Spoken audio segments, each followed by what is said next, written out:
Hello, Lorenzo here. Episode 28, where we launch a Venus relay into KSP Next. It's a real image of Venus, by the way.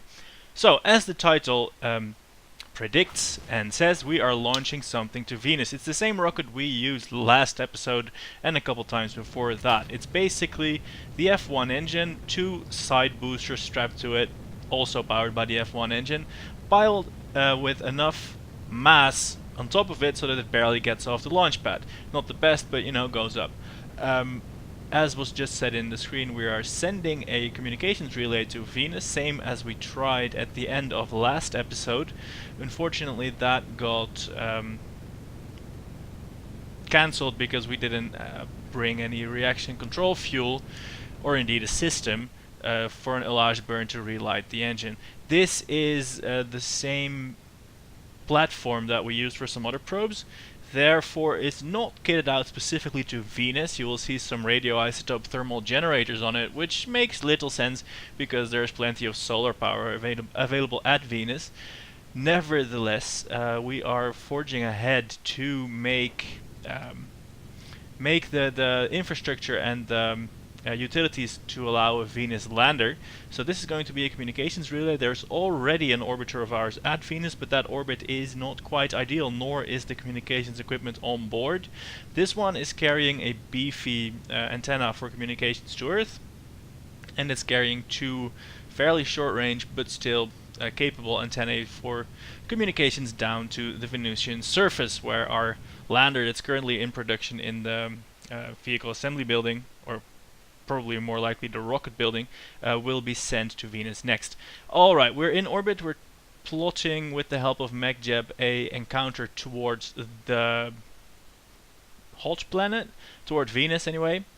Our J2 engines on the second stage have relight capability, so here we are at the maneuver node point, turning the ship to point it in the right direction, but more importantly to settle the fuel. And then once that has happened, we light the big engines that quickly complete the turn, and we settle back to enjoy this long burn. Takes several minutes.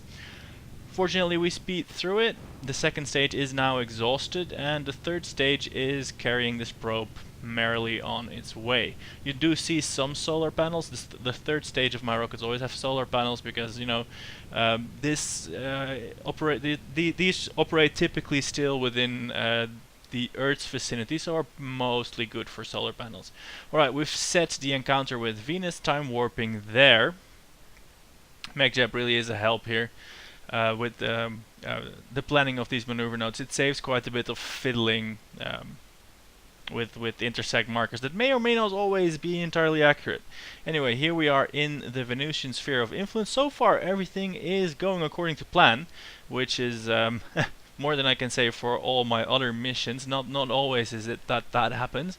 Here we are at not quite at Periapsis yet, but we're inside the Venusian sphere of influence, where we take the opportunity to run some science. Yeah, we're actually achieving scientific objectives.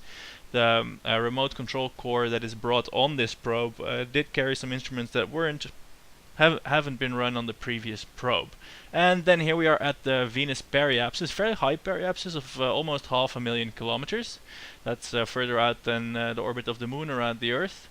And here we are using the RCS system to allage the fuel and relight the engines. The third stage here will be completely exhausted. We're time warping through it because again it's a several minute burn. They carry just barely. They come just short of completing the burn that we have now planned. Fortunately, there's several more kilometers per second of delta V in the probe itself, so we are delta V wise completely good. It would have been much more efficient to insert really close to Venus and then do the burn there, but I couldn't make it work. It didn't feel like fiddling, and I had the delta V to spare. So lazy rocket science here. Anyway, the probe is now disconnected from the third stage, leaving the solar panels behind. As I said, missions designed more for the outer solar system, really. But in the end, electricity is electricity. We've got the RTGs, and this probe can carry on relaying communications data for the next several decades, I reckon. So that's good. We are basically just thrusting for 10 minutes with these little hydrazine thrusters. We are now in orbit of Venus, so that's supposedly mission accomplished, I suppose. Objective achieved. Objective achieved. Very well indeed. So now what I want to do is lower the orbit further down so that any prospective lander would actually be in range of these small antennae. That takes another 15 minutes of hydrazine thrusting, and eventually the thing will get there. But I won't bore you with that because it basically looks the exact same way as it does from here. So another short episode. The next one will be the moon mission with probably 2 different rockets, one for emergency get back to Earth if all things fail, leave that in lunar orbit, and then basically the Saturn V proper. Stay tuned for that one. That's going to be the next one, as I already said. Thanks for watching. See you later. As always, have a nice life. See ya.